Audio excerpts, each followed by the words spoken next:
What's happening, fam? Come on, please stop doing this, Stream Deck. Please stop, Stream Deck. Please stop. How's everybody doing today? Welcome to the stream. Welcome to the Thursday midday stream.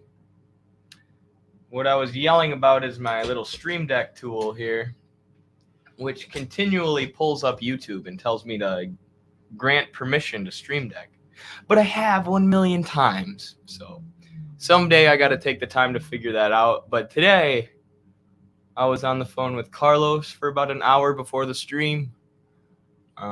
So I had to get started before wrestling practice. How's everyone doing? Hello. Hey, yo. Carlos called me on my way home from morning practice, and I was planning to just come home, start streaming at like 12. Really get here at 12 and start. And so I told Carlos, he's like, you got time for a call? I'm like, definitely. It's just got to be quick. Or he's like, do you have time for a quick call? And I said, yes, but it actually has to be quick.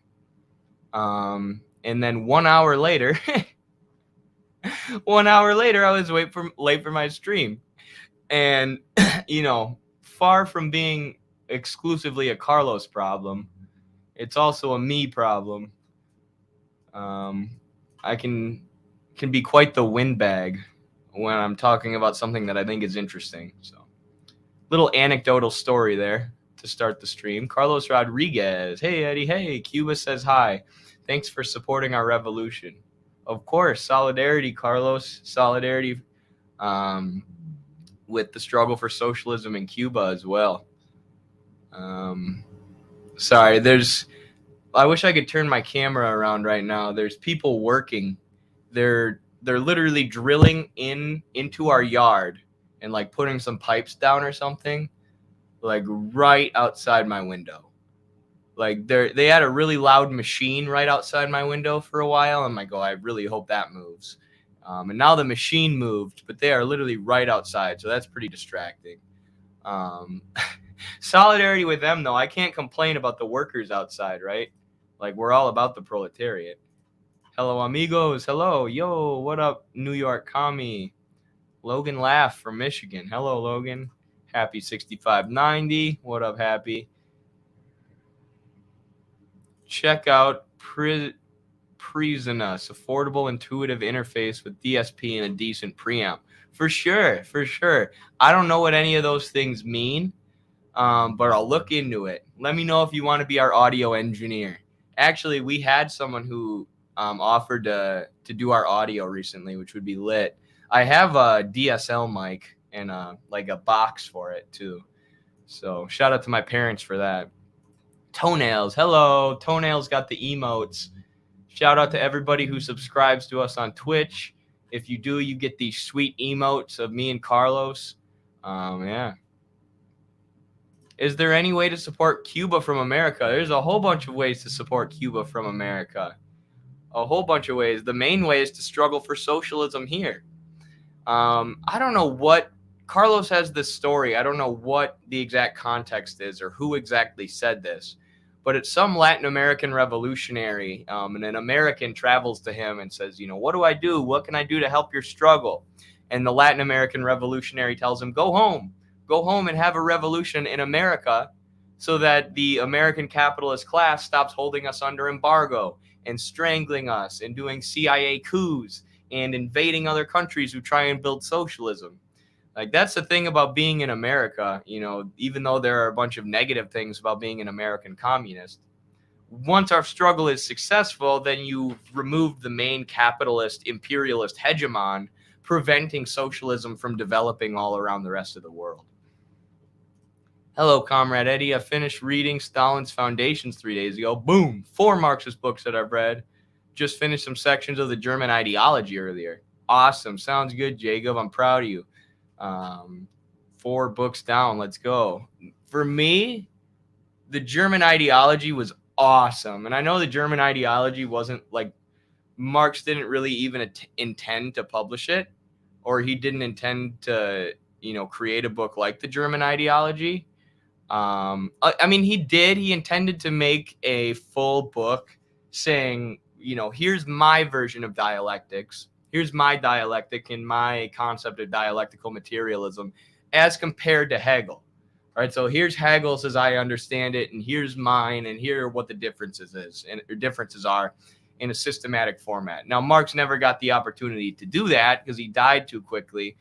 But the German ideology is a collection of Marx's notes that basically lays out what dialectical and historical materialism are from Marx and Engels' perspective. So I had read Capital and understood it, and read a bunch of smaller texts like you have, like Foundations of Leninism.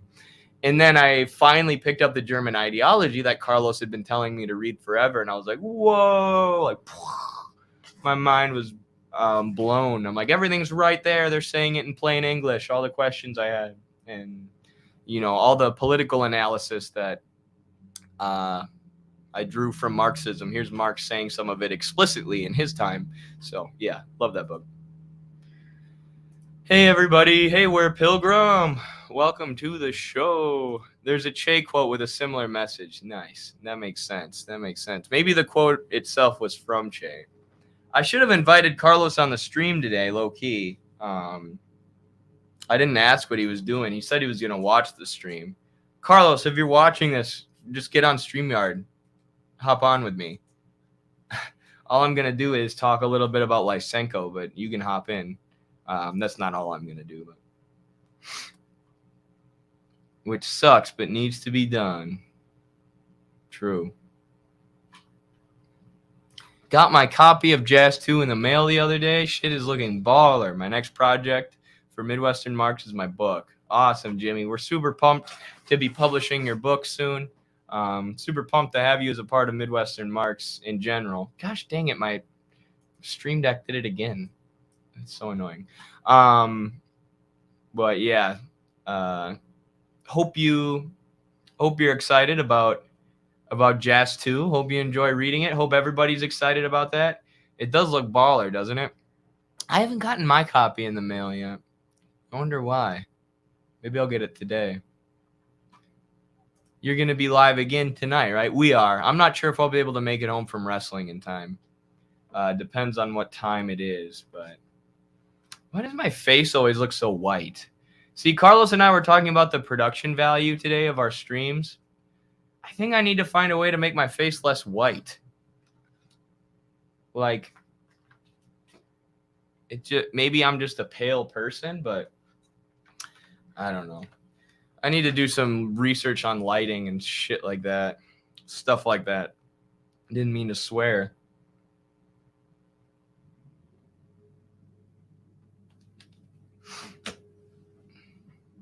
Is the Grundrisse good for someone who hasn't read Capital? You could, like, Martin Nicolau says this in his preface to the Grundrisse, like, you could read Grundrisse, which is Marx planning out how he's going to write Capital, and then read Capital, and then reread the Grundrisse in that cycle. Or you could read Capital first, then the Grundrisse, because you'll get a feel for Capital, and then you'll learn it on a deeper level with the Grundrisse by diving into Marx's notes and, his sort of like director's commentary about Capital, basically, is what it is. And then you can reread Capital and know more. Personally, I read Capital first and a lot of stuff first, then dove into the Grundrisse. And like, when I read the Grundrisse, it's complicated stuff, but I understand it all. Like, well, not all of it, I guess. I shouldn't be that cocky. But like, it's not, super difficult for me to grasp. And if you haven't read Capital, it is going to be more difficult to grasp, and you're going to have to take your time with it or just kind of pass over the shit you don't understand. But yeah, that's all I'll say. I won't tell you one way or the other. Been reading Strategy for Liberation of Palestine at the moment, and honestly think it's one of the key books to understanding Palestine and their struggle. Nice. I have never read that one. I believe Alex Zambito of our project has read that one. He's a big Palestine researcher. He's a historian and with a heavy focus on Palestine. I'm sure our buddy James Ray has read that too. Who, if you've been watching this channel forever, James Ray was not always our buddy. He attacked us once over not supporting the NATO bombings of Yugoslavia. And he was in some more liberal social circles, and he got big on TikTok, and me and him were both, in the same circles because of that. And we're kind of friends, but I always sensed a lot of liberal tendencies from him. So we had this big split, and I was basically, after we got banned, I was like, F James. And I don't know if people care about this or not. People probably know who James Ray is, but since then we've made up. He's developed himself theoretically a ton. He doesn't have many liberal. I don't notice any liberal tendencies when I talk to him anymore. I don't watch 100% of the stuff he puts out or talk to him every day, but he just does really, really good anti-imperialist content on TikTok that gets thousands of views. He got attacked the other day for calling out regime change propaganda about Iran, which every liberal on TikTok right now is beating the war drums for Iran, weaponizing people's compassion, saying, come on, let's sanction and attack Iran. We need to do it for women's rights. So for him to go against that showed a lot, because he got absolutely lambasted by the libs. So just shows that don't write anyone off, anybody, unless it's like George Bush or someone who works for the State Department. No need to write people off. People can change. People can learn. And don't let your personal hatred for someone or your ego or something they've said about you get in the way of being friends with them, right? You can forgive, but not forget. You can keep in the back of your head, what people have done wrong and be wary of them and critical, but still forgive them. All right, that was a random ass rant. There's Noah. Here, let's hear what Noah's Gundrissa opinion is. Get a tan, LOL. Yeah, that's what I need. Gundrissa is real jargon heavy, and it's a bunch of Marx's notes. It's best to read after you have a grip of the worldview. Yeah, that's kind of where I lean towards, because like I said, it's going to be hard to understand. It really is. If you don't have a grasp on dialectical materialism. Capital is going to be too. It really is, but not on the same level. It's easier to grasp than the Gundrisse. I've been passing over what I don't understand in Capital, but parts are really engrossing. Good. Yeah, that's what I felt like my first read was like. I was like, parts of it are brilliant and parts make my brain melt. And then when you go back and read it the second time, or with a better understanding of Marxism, it'll be the opposite. You'll be like, these really complicated parts are so cool and they're so chock full of information. I finally get what Marx is saying. And then the more simplistic parts, you'll be like, yeah, I kind of get this already. What do you think about the EU and the US sending billions of taxpayer money to Ukraine when so many people in Europe and America are starving or in massive debt? It is absolutely insane. It's insane to see, and it's one of the best examples in the modern day, or it is the best example today in the West of the interconnection between imperialism and the struggle of the working class, the class struggle.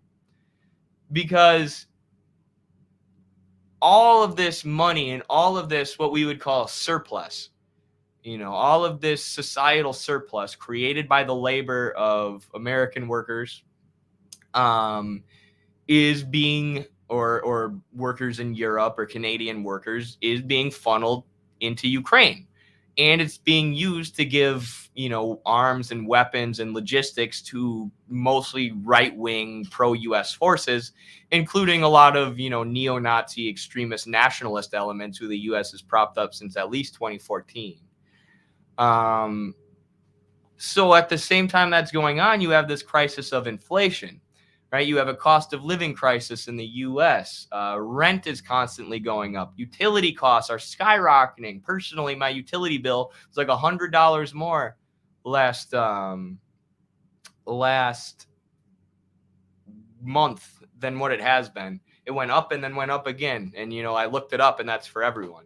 The cost of healthcare is going up even higher, as if that's even possible, while over 60% of Americans experience healthcare debt at some point in their lives. And in the UK, a place where they have public healthcare, the NHS is being dismantled, right? They're constantly dismantling public funding towards healthcare so that they can send it to Ukraine.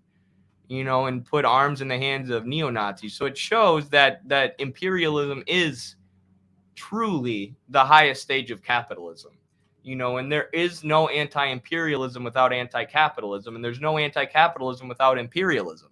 They are one and the same. Imperialism is not an action, right? Imperialism, it is the U.S. sending guns to Ukraine, but that's not all it is, right? It's the global system that currently exists, which is dominated by shareholders on Wall Street and London, Western finance capitalists, big banks, and industrial capitalists in the U.S., who for years have made profits by super exploiting the global South.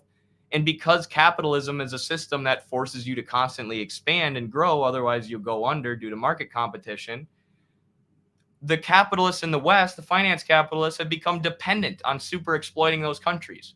They need to continue super exploiting those countries and finding new ways to make profit or exploit those workers harder. Otherwise, they're not going to fulfill, what capitalism forces them to fulfill, or the what's the word I'm thinking of? I don't know. They're not going to continue to grow and expand their capital the way that capitalism necessitates, and they're going to go under. So they're insistent, they must, under threat of being destroyed, continue the U.S. dominated, U.S. hegemonic global, U.S. Western finance capital dominated global system. And they must continue and perpetuate the super exploitation of the global South. So you see, they're willing to basically push us to the brink of nuclear war in order to do that. And not only that, but push us to the brink of nuclear war using all our tax dollars at a time when the working people at home are suffering harder than they have been in years. So with that, since I just said that, we'll go to the first video we have for today. I was going to react to a different video, but we'll start with this one. Something that I just saw on my YouTube today from Bloomberg Markets and Finance, obviously a bourgeois media outlet, obviously pro-capitalist, pro-imperialist, blah, blah, blah. And they're covering Davos. All right. For those who don't know, Davos is this ski resort. It literally sounds like it's out of a movie.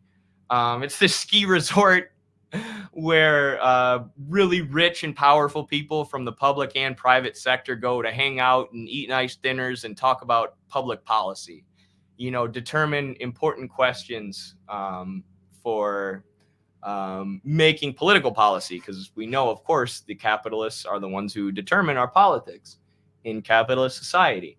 So this is one of the major places where they do that. It's not the only place, right? Like right-wingers, some of them think that the rich kind of new phase, the rich or the bankers or whatever, meet in Davos once per year, and that's where they determine all the policy. It's not true. Lobbyists still have a major role. There's still day-to-day policy decisions that happen within, global political systems. But this is a major place where, the public and private sector comes together and meets, where government officials can meet with private sector, with capitalists, with bankers, and determine what they want to do. So this is from Bloomberg's coverage of Davos, and it says, the red line must be not engaging in world war, says Germany's Habeck, who is the vice chancellor, Robert Habeck. I'm sure I'm saying that name wrong, even though I'm like 20% German. But watch this. It's quite interesting. Tell me how the sound is in the chat, please. What kind of new phase does that mean for Germany? Is there going to be more support for Ukraine, you think? Well, we have given more and more support. So you see there's a dynamic from the German starting point before the war that we won't deliver weapons in zones of conflicts. We are now delivering all sorts of weapons. Actually, not all sorts of weapons. The heavy tanks we don't. But we always said that we will adjust our decisions in the line of the argument of our partners. This is mainly the US, but also the other partners. And you see Great Britain, Finland, Poland, they are willing now to bring tanks to Ukraine. First question is Germany, is there German tanks, or Great Britain not, but the Finnish and the Polish tanks, German tanks? We have to say yes to that. I argue that we will do that. Yeah. And this is for the Leopard battle tanks. Would you be in support in sending those? Well, we haven't made a decision. Do this in line with the alliance. So if America would decide that they will bring battle tanks to Ukraine, that will make it easier for Germany. You know our history, and we are a little bit more reluctant there for understandable reasons. But why reluctant? I mean, the reluctance also because of our history bringing tanks and tanks fighting against Russia. But this is not my perspective. I think we adjusted our position many times over the last year, as every country has done, and Ukraine has proven that they are careful. Absolutely untrue. There have been many, many reports, including even from mainstream outlets or human rights watch organizations like Amnesty International, who usually goes along with the U.S. State Department, who say there is, no organization or no oversight when it comes to where these weapons are going, where these weapons that the West and that NATO sends to Ukraine end up. And a lot of them are ending up in the hands of ethno-nationalists, ending up in the hands of neo-Nazis, ending up in the hands of extremists, anybody who's willing to fight the Russians. So there's that. He's lying about that and saying that Ukraine is being, super careful. Just a few years ago, before, the Western media all hopped on the bandwagon of proxy war with Russia via Ukraine, they were calling Ukraine the most corrupt nation on earth. Right? They were saying this is an incredibly corrupt nation where, right-wing extremist Nazi militias have a ton of power, and where corporations, including multinational corporations, have a lot of power. NGOs, non-governmental organizations backed by the U.S. State Department, have a lot of control in Ukraine.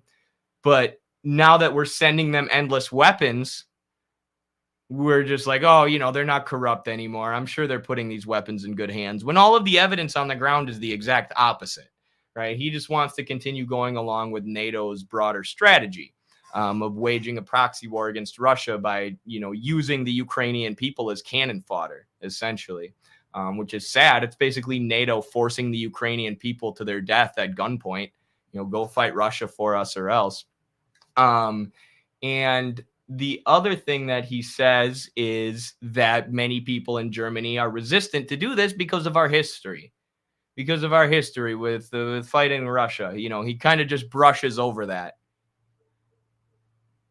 He's talking about the Nazi history when the Soviet Union defeated the Nazis, taking 80% of the total casualties in World War II.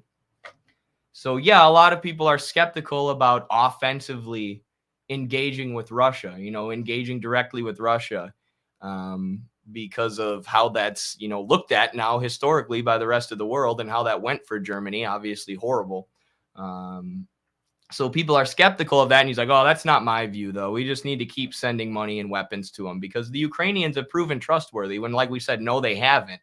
No, they haven't. So, of course, people in your country are skeptical of this, you imperialist NATO simp. Of course, the working people are. I mean, you're part of the bourgeois class. You're part of the ruling class, which is why you're in Davos right now. But, of course, the working people in your country who can't afford to heat their homes right now, who can't afford regular costs of living, regular necessities of living, despite working full time because you're taking all their money and sending it to neo-Nazis in Ukraine. Of course, people are skeptical about this, and it is because of your history, but that's not the only reason, right? It's because people want their governments in the West to finally start taking care of them. But no, you all only care about your broader imperialist strategy of waging a proxy war against Russia and China, a new Cold War, so to speak. On the battlefield, but successful. They need more weapons, and Putin is not seeing that he's making a big mistake. He's offering his population now, the men he's sending to the front, they are just They are doomed to die, a lot of them, but still the war is ongoing and Ukraine needs more support. And this will be one of the first decisions the new Minister of Defense has to take. Is there, Minister, a red line? I mean, we're also talking about possibly sending fighter jets. At some point, does this get taken as a declaration of war from Putin? Does he interpret it as actually we're now full on war? Well, the red line must be always that we are not engaged in a third world war, that the war increases that much, that the US, that Europe, that Germany will be partner, will be part of the conflict, meaning that we can't stop it anymore. So it must stay at the front, at the battlefield, Ukraine. But saying that means also that Ukraine must succeed. They have to win the war, and we have to give them all the military equipment that is needed to win the war. And now we are discussing the tank question. Here's why this is so ridiculous. When they talk about a red line that Russia must not cross, otherwise we could be looking at World War III. Do you know what Russia said the red line was? For years and years and years and years, they said it is a red line if NATO starts training troops or putting troops in Ukraine, or if Ukraine were to officially join NATO. So the Ukraine didn't officially join NATO, although the idea was floated over and over and over again, despite Russia saying that it's a red line. But the US started training troops, thousands of troops, right on Russia's border in Ukraine, right along the border, which Russia for years said this is a red line, this is a red line, this is a red line. But the US and the West continued to escalate their rhetoric towards Russia. They continued to give support to groups who were massacring people in the Donbass region in eastern Ukraine near the Russian border. And then the US starts arming and training all these NATO troops, which makes those troops NATO interoperable, so it makes those battalions in Ukraine interoperable with the NATO battalions in Germany and the NATO battalions in France and the NATO battalions in the Balkans, which has had more NATO troops occupying it than any other country on earth since the US carpet bombing of Serbia and Yugoslavia. So Russia was saying forever this is a red line, and if you do this, we're going to do a military operation. We're going to do something about it. If you put NATO troops in Ukraine, we are going to act. But they didn't care. NATO didn't care.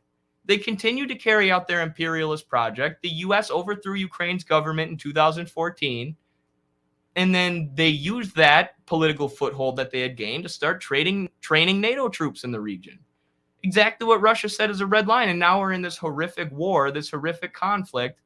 And we have NATO governments at Davos talking about how Russia's crossing a red line, or how Russia might cross a red line that puts us close to World War III. Like, y'all are the ones who put us here, right? Russia gave a red line in 2014. And it was a very simple red line. Stay away from us. Don't put your freaking troops at our border because we don't trust you. And they were right to not trust you because you started training thousands of troops at their border. And now we're here. Months into this disastrous conflict where thousands and thousands of people are dead. So it's pretty funny that Bloomberg and the people at Davos want to talk about a red line that Russia can't cross. Like, clearly that doesn't mean much to you guys. You completely ignored Russia's red line that would have allowed total peace in the region. Well, other than for the people of the Donbass. But that the Donbass war started because of U.S. meddling and interventionism anyways.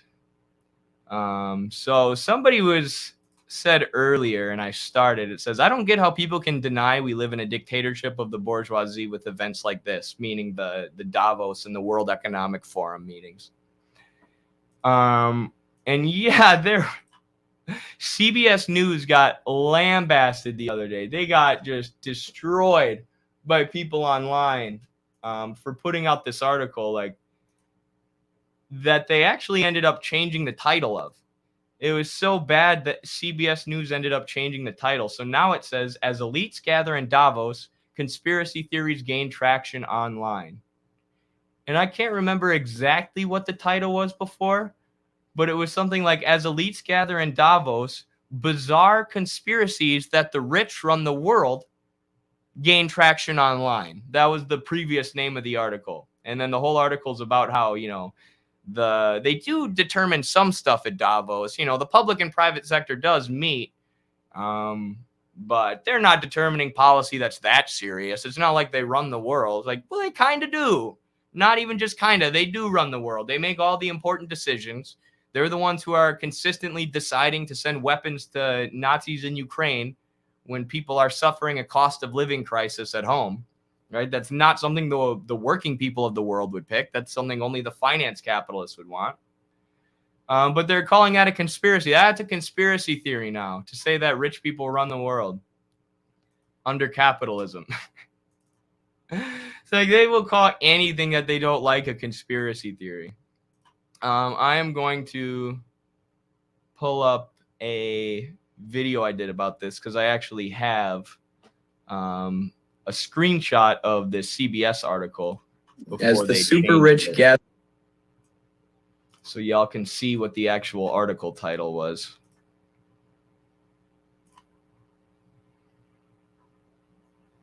In Davos, online conspiracy theorists make the bizarre claim that the world is run by the super rich. That's because it is. Only under late-stage neoliberal capitalism could an article like this be considered.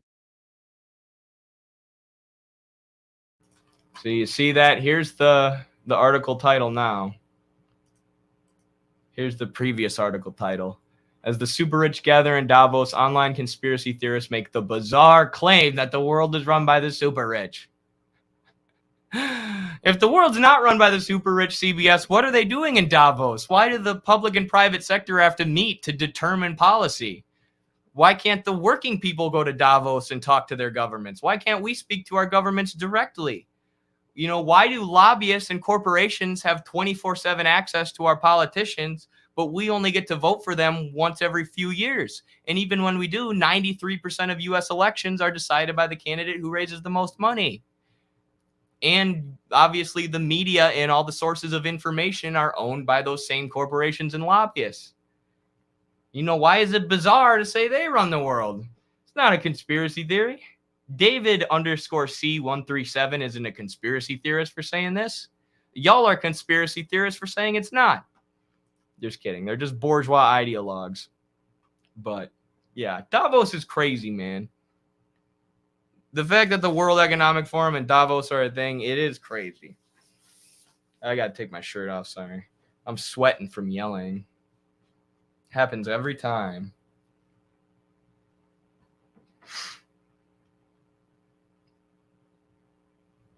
By just reading Marx and watching communist content, you guys are exposing yourselves to one side. None of the content that we've watched today has been communist. I've watched an article from Bloomberg and pulled up an article from CBS News. Later on, I have an article. We were talking about Marxist genetics, but I did a whole bunch of reading outside of Marxist genetics so I could build up my basis of knowledge.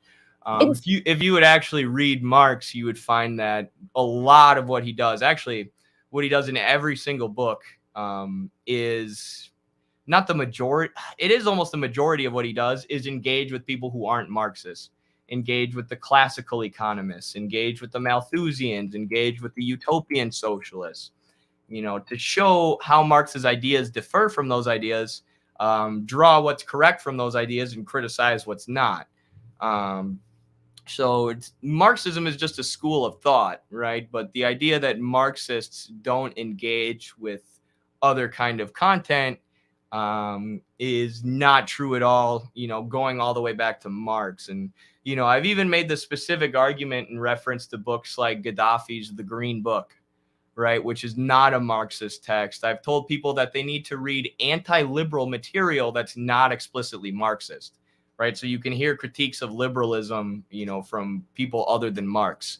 And then, of course, Marx and Lenin stressed reading everything. Read what your opponents say. Take them seriously. Lenin famously said you need to enrich yourself with all the treasures, meaning all of the good or smart intellectual works that humans have left behind for us. So yeah, Marxism is definitely not about isolating yourself, nor do any of the authors at Midwestern Marx do that. I know for a fact that we're all engaged with texts outside of the Marxist canon, although, you know, we encourage people to read the text in the Marxist canon, and that those are the texts that we spend our time breaking down for people because that's our focus. But like my Journal of American Socialist Studies, which is a Marxist analysis of the American healthcare system, I don't know if I use a single source written by a Marxist. Right. I'm using research papers. I'm using various studies that have been done in the medical field, or various articles or opinion articles from liberal journalists. And I'm compiling those together in order to make Marxist analysis, meaning a historical materialist analysis, looking at the historical development of the healthcare system from day one to the point where it's at now. Looking at how it changed once capitalism came about in Europe, how you have like the emergence of the for-profit pharmaceutical industry right as capitalism is becoming the dominant system in Europe. So in order to be a Marxist, you have to engage with stuff outside of Marx. There's just not that many Marxists in the West. Your analysis will be flawed if you don't.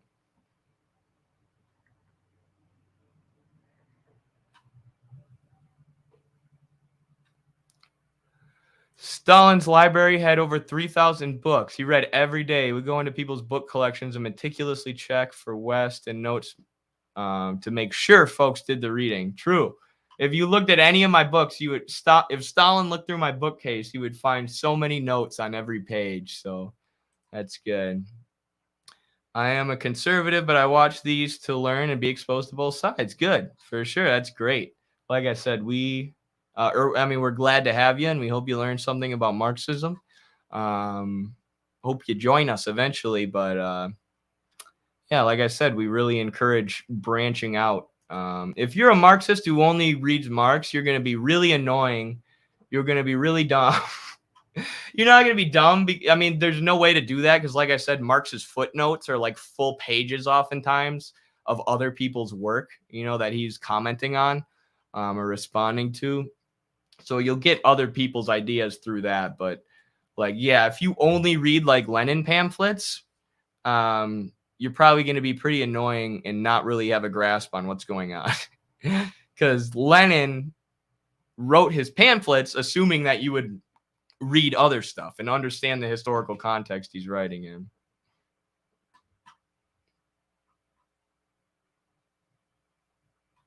All right, that's the Davos thing. Bible or God fan, are you asking me?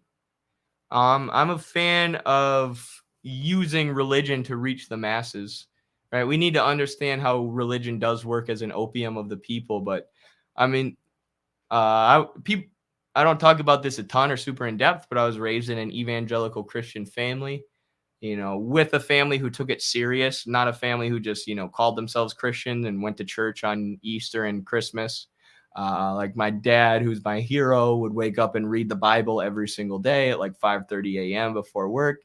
And he would read Proverbs to us every night. That was his favorite. And Proverbs to this day is my favorite section of the Bible because it's just wisdom for life. It's very practical wisdom for how to live a good, fulfilling life. So I'm a big fan of certain passages of the Bible. I don't believe that it's infallible or that any book is because I'm a Marxist. But I know people who just read Marx and Fox News, which is a stupid way to learn or find understanding. Definitely. Hegel has a good, I don't know if Hegel himself said this, but I've heard people say this in describing Hegel, and it's definitely true. Like Hegel definitely thought this, even if he didn't say it explicitly, but like bits of the truth are always getting lost, you know, everywhere. Like meaning somebody who's wrong and reactionary about like 90% of the stuff they said could have a really good point about 10% of the other stuff they're saying, right? And there's nobody who has 100% of the truth always. So Hegel would say you need to engage with everything, and take what's true from different things, because the truth is often getting scattered everywhere. So that's how I try and think about it. Yeah, buddy, Midwestern evangelical inundation. You can go your whole life in a bubble. I did till I was 18 in Columbus. Yeah, you definitely can. You can just, I know people who really enjoy that bubble and they just isolate themselves to their church community basically all the time. And that's all they do. In reference to what I said earlier, I'm reading German ideology and you get glimpses of Marx's early life. Yeah, for sure. Pure textbook definition of a mega Chad. Absolutely. Also, Marx's actual handwriting is good. It is a good laugh. I've never actually seen his handwriting. It's got to be friggin' better than mine. Oh, mine is so bad. That makes me feel better that Marx has bad handwriting too. We're going to watch another video here in a second, but I need to go get some agua, some water. So I hate to leave while we have 95 people on the stream here. So I'm going to make this real quick and I'll give y'all something to watch while I'm gone. Appreciate everyone. Make sure to like, share, and follow and subscribe and all that good stuff. Don't let the algorithmic suppression get us down. Spread the Marxism, Leninism, spread the love. I will be right back.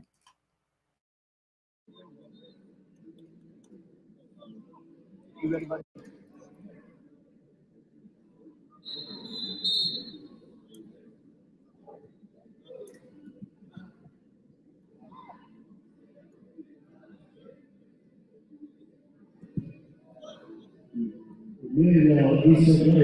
Too blue. Trainer! Trainer! Oh, been there, done that. Dislocated shoulder.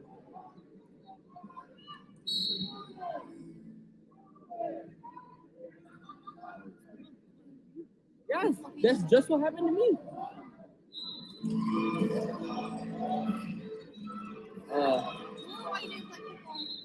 What? I did play football.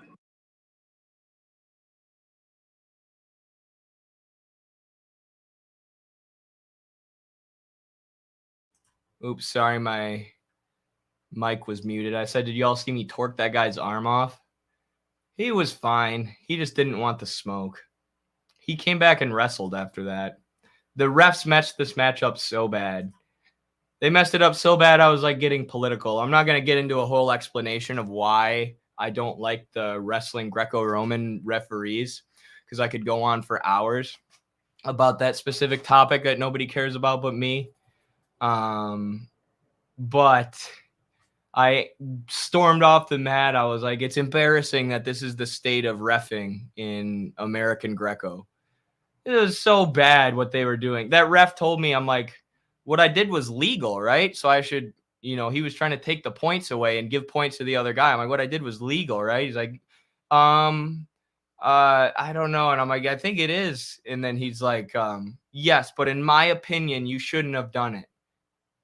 And I was looking at him like, okay, but is it against the rules of wrestling, of which it is your job to enforce?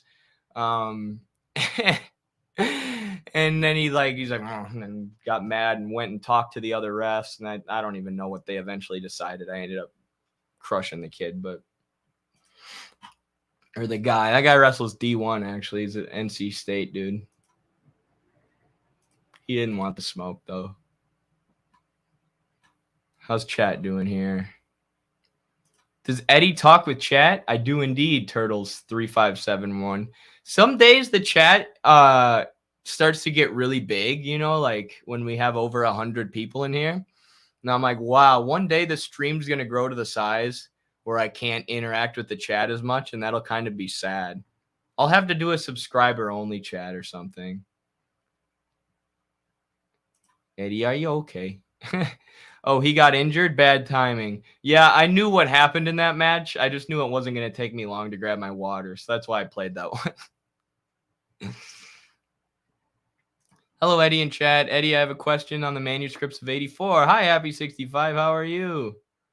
Let me know. I'll try and answer it as best I can. What's up, comrade? Good to see you live again. Hello, comrade. How are you? I care. Well, thank you, Logan.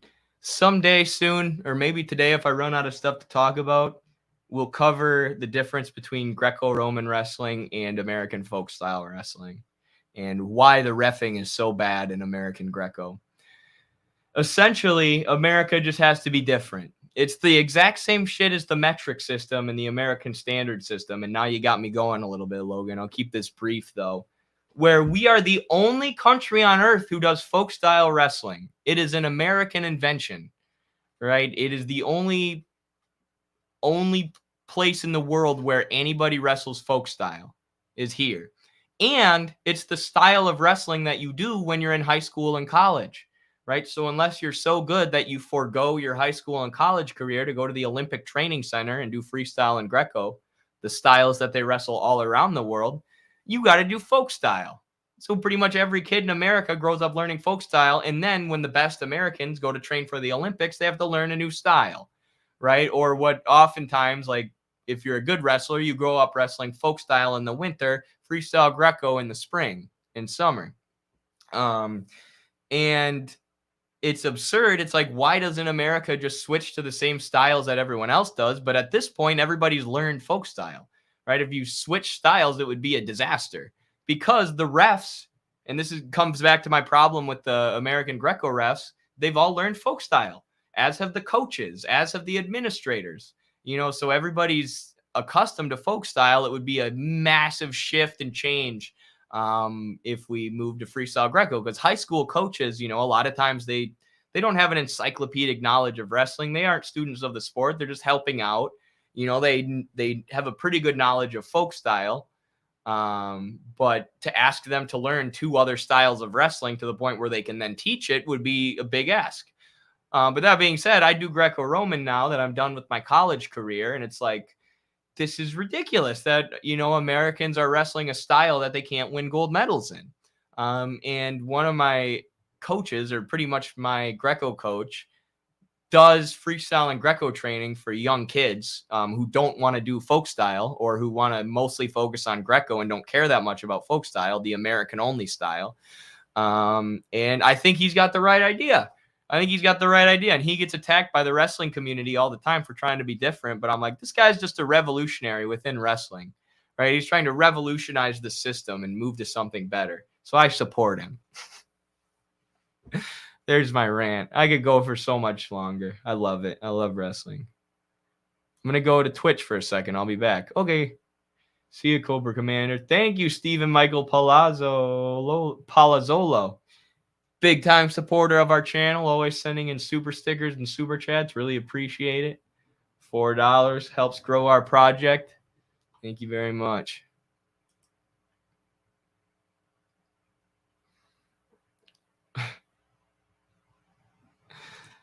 I know that this isn't the actual history of American football, but I choose to believe they called it football because they sucked at soccer. Yeah, I always thought that was real. Oh, shoot. Happy 65. What did you say? Is this your first? Okay. Last paragraphs of the first manuscript. Marx mentions a strange labor, species being, etc. What does Marx mean by this? He treats himself as a universal and therefore a free being universal. That's Hegelian jargon. I wish Carlos was here to explain this, but the talk about the universal as so things change with every mode of production. Right. So when capitalist economists, bourgeois economists talk about capitalism, they treat capital like it's universal, right? Like the tools, the shovels and the scythes and the things that were used to harvest food, to interact with nature and produce the means of subsistence under feudalism, under the age of lords and kings. When capitalist economists are talking about those tools, they'll call them capital, right? As if capital existed universally, but it wasn't capital back then. It was different. Right, the system functioned differently than capitalism, and tools are tools. That's their character universally, but only under capitalism when owned by a capitalist and employed to create capital and surplus value, do tools become capital. So when people talk about freedom and democracy under capitalism and it being a system that maximizes freedom, we know that that's wrong. And it doesn't even really make any sense, because freedom for who? Freedom for which class? Capitalist society is cleaved into two classes. So they speak about freedom and liberty as if they're universal, as if they aren't two classes, and capitalism can maximize liberty for everybody. So that's universalizing the particular, right? The specific context, historical context, and environment that something's in changes how it functions and can even change what it is. But if you're born into capitalism, you oftentimes just see that thing as universal, assume that it's existed forever in its current form, because that's the only form you've actually had the chance to see it in with your own eyes. Estranged labor is alienated labor, I believe. Labor, so the product of your labor when you create something at work is taken by your boss. It goes to enrich your boss. You have no say in the actual labor process, the actual process of creating the product. And once the product's created, you have no say in what happens to it, how it's used. So you're estranged from your labor and the product of your labor. You're alienated from your labor and its product. It's alienation. And species being is a word that Marx stops using once he gets older, right? He kind of abandons this idea of species being. But it's basically what it sounds like, the species being, the purpose of the species, how it fulfills its means of living and reproducing itself. So like the common thing, the universal thing that all human societies have done is labor, right? Interact with nature in order to produce the things that we need to sustain ourselves and survive. So that's kind of the species being. And what happens to the species being under capitalism? It becomes alienated. Your labor becomes estranged. It belongs to someone else. Same with slavery. So, but again, Marx stops using that idea of species being because it's sort of idealist, this idea that we just have one goal is a species or one essence. He also stops using the word essence at a certain point. So there you go. I hope that was a good explanation. I wish Carlos was here. Another aspect of professional sports leagues is how they get an exception to antitrust laws given their monopolistic setups. I've been thinking about that lately because I've been watching the NFL a lot this year.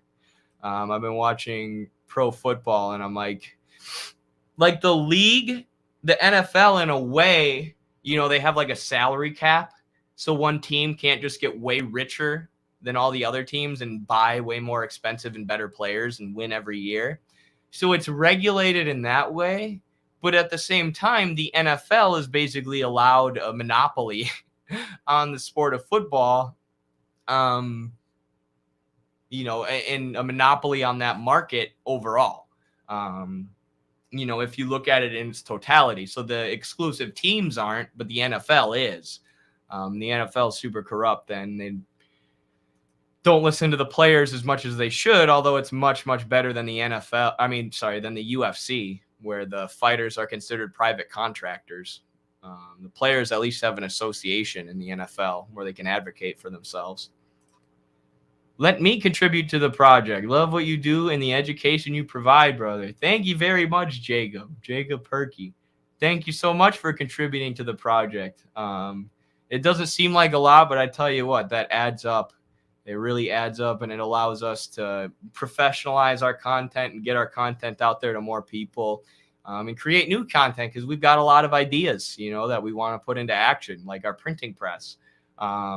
Y'all have seen how that's been able to flourish and develop over the past few years, largely thanks to the labor of Carlos and our graphic designers and editors and writers. But it would have been impossible without the support of y'all, without our Patreon supporters, without our super chatters. So yeah, without everyone spam clicking our ads on YouTube. Just kidding. I'm pretty sure that's illegal. I'm pretty sure that's called click fraud, which is hilarious. But yes, thank you very much. Oh, thank you, David. David's probably the longest time supporter of Midwestern Marx, our very first Patreon subscriber. Someone who's given a lot to us, so, and a good friend too. So thank you, David. Appreciate you.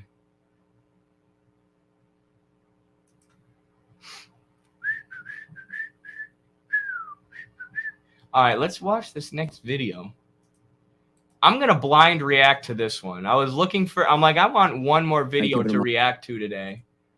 One more, like, quick, snappy one. And I found this Anderson Cooper video called Highlights 5 Signs of the Times in Today's Political Climate. So I figured this would be a good one to blind react to. Hopefully Anderson Cooper doesn't give me any theoretical points that really stump me and blow my mind that I don't have a response to, because I'm going into this blind. I also thought it might be fun to blind react because I don't really do that anymore. And yeah, this will just be interesting to look at, 5 signs of the times politically according to an establishment liberal, a mouthpiece of the bourgeoisie, Anderson Cooper. So let's check it out. Honest with some signs of the times in the political climate today. They run the gamut from the downright dangerous, the merely troubling, to the absurd. It's fair to ask if there's a thread connecting all of them, some kind of political philosophy or nihilism driving it, or whether this is just a moment for whatever reason that's ripe for almost everything and nearly anything. One example, in New Mexico, 4 homes shot at belonging, police say, to Democratic elected officials. The man now in custody and charged in connection with the crimes, a Republican who lost his state House race in a landslide, then refused to concede. He seemed agitated. He seemed a little aggressive to me. I didn't consider him a threat then, but he was upset that he had lost the election. That's Debbie O'Malley, who joins us shortly. She says police said her home was hit 12 times, maybe more. She's talking about the man in custody, Solomon Pena, who tweeted just after the election, quote, "Trump just announced for 2024, I stand with him. I never conceded my HD14 race, now researching my options." Well, the option he allegedly chose was politically motivated, potentially deadly violence. A sign of the times just a few weeks after the second. I agree with number 1. I think this is a sign of the times. I think Republicans, the Republican Party really splitting, some of them becoming faux populist, right? Some of them claiming to want to fight for the working class against the elites. I think that's a sign of the times, a sign of people getting sick, the working people getting sick of neoliberal capitalism and their life under neoliberal capitalism. I think the increased violence and extremism that we've seen on the right wing and things like the Capitol riots have also, I think that's also a sign of the times. I think that's a sign that people are discontented. People recognize that they have no say in our system. There is no democracy. Things are dominated by the ruling capitalist class. And now people are willing to, rise up and fight against it. A lot of people are misguided. Like I said, you have a lot of faux populists, fake populists, and a lot of demagogues, or just what Marxists should call opportunists, right? That's ultimately what I feel like Trump was, someone who understands that the working class is discontented, understands that people hate the elites. So they use that to ride on those people to, successful political career or a position of power. As the system around us is sort of crumbling and decaying and leaving working people in a worse and worse situation. So I do think all the division and infighting and crap that we've seen in the Republican Party in the since Trump, really, since 2016, I do think that's a sign of the times, and it's a sign of neoliberal capitalism reaching what's hopefully its highest stage. Anniversary of the January 6th attack and its carbon copy version this year in Brazil. Also today, this guy, Congressman Paul Gosar, the 2020 election denier, who once tweeted an anime-style edited video that showed a character who looks like him killing a character meant to be Congresswoman Alexandria Ocasio-Cortez. He's also been a... How do you say that? How does CNN say this stuff with a straight face? He's playing this friggin' Attack on Titan edit in the background of AOC and Paul Gosar. He's like, Representative Paul Gosar once shared a video, an anime video, of him being violent with Alexandria Ocasio-Cortez as one of the scary, scary titans, which gives my children nightmares. Like, how do you say something this ridiculous with a straight face as this fucking video is playing in the background? Look at this. They have AOC as a titan from Attack on Titan and Representative Paul Gosar as Mikasa. And Anderson Cooper's talking about it like it's the, biggest deal, the most important thing that's happened in the last 50 years. How could he? What about civility? Like, I don't know. It's just an anime video. It's a little weird. Yeah. Politicians probably shouldn't share anime videos of them killing other politicians. Conspiracy theorist who's cozy with white nationalists. So much so that after a speaking appearance last February at a white nationalist conference, then House Minority Leader Kevin McCarthy told CNN's Melanie Zanona, and I quote, "To me, it was appalling and wrong. There's no place in our party for any of this," adding, quote, "This is unacceptable." Well, today, now Speaker McCarthy, overseeing a slim Republican majority, Congressman Gosar got a committee seat back. The other House member who spoke at that conference also got a committee assignment today, Homeland Security, for Congresswoman Marjorie Taylor Greene, the one who once said this about the attack that gave rise to the very department she now oversees. But we had witnessed 9/11, right? We had witnessed 9/11, the terrorist attack in New York, and the plane that crashed in Pennsylvania, and the so-called plane that crashed into the Pentagon. It's odd. There's never any evidence shown for a plane in the Pentagon. But anyways, I'm not going to dive into the 9/11 conspiracy. Well, she, of course, has dabbled, if not dove, into many others, from QAnon to white nationalism to bizarre anti-Semitic notions about space lasers causing California wildfires to the 2020 election. Again, she is now on the committee overseeing the Department of Homeland Security. I mean, that kind of shows how these people are faux populists, right? They're not actually populists. They're not actually going to fight for the working class. They're opportunists. Marjorie Taylor Greene and Matt Gaetz and, even Trump largely only care about their own political career, right? Especially Marjorie Taylor Greene and Matt Gaetz, because that's their everything, right? Trump was part of like the lumpen proletariat, or part of the, or sorry, not lumpen proletariat, but part of the, petty bourgeoisie or capitalist class for years, and, was a well-known person in American culture before he ran for political office. But Marjorie Taylor Greene and Matt Gaetz are just politicians, right? They're just basically professional grifters. So they're going to hop on whatever popular trend exists among working class Republicans to steal their energy, right? To take that energy and take that support and use it to ride to the top as high as they can. So Marjorie Taylor Greene is now overseeing, a committee that she formerly criticized and said was horrible and terrible. And is she going to try and dismantle it? Is she going to try and make it a committee that serves the working class, or is run by the working class? Of course not, right? She's just going to do her job as a bourgeois politician, likely, and not shake anything up systemically, while pretending to shake everything up with shocking rhetoric. So these people are fakes. And then, so you have these fake pseudo populist opportunists in the Republican Party, co-opting the support and the energy of working class Republican people. And then you have the people like Anderson Cooper, the liberals, the establishment liberals on the other end, who then act like everything Marjorie Taylor Greene and these people do is the worst thing ever. And they can't even imagine these people are doing this. I can't believe they're tweeting these mean things. How terrible. Let's do 24/7 coverage about it. And not only does that help the Republican people, CNN's, 24/7 coverage and obsession with them, but, that also feeds their liberal base and feeds the political polarization we see within the working class, because it makes it harder for people to realize that our real enemy is the ruling capitalist class. It's not either of the political parties. The political parties serve the ruling economic class. A sign of the times. So is this newly minted member of two House committees, serial liar George Santos, who said this back in 2020 on a newly surfaced tape about the volleyball team he never played for at the college he never attended. You know, it's funny. I actually went to school on a volleyball scholarship. You did? And I did, yeah.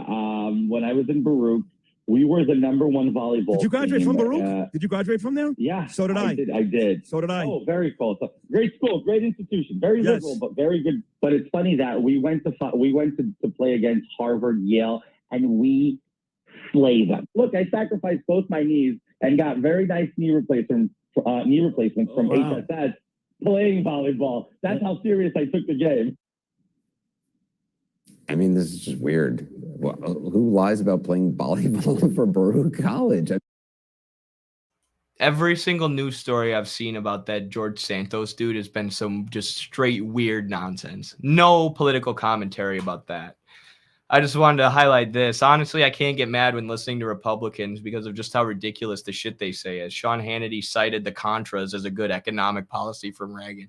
Yeah, I feel the same way. Like watching Trump run through the Republican political debates in 2015 and 2016, watching him win the primary, I thought it was funny, right? I thought it was funny to see this guy and interesting, and I feel like there were things to learn from him too, watching him just rip through these candidates, you know, being openly anti-establishment, you know, openly doing anti-war, anti-capitalist even rhetoric on the debate stage.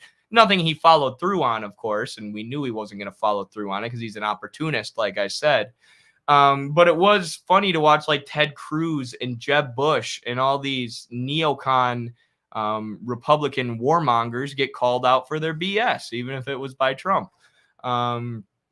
And it was just kind of funny. A lot of the stuff they say is so ridiculous, you can't do anything but laugh at it. But it's important to understand, you know, somewhat what working class Republican people are thinking, right? And what's going on with the Republican Party so we can show working class people like, you know, Marjorie Taylor Greene is an opportunist. She's not actually going to fight for you.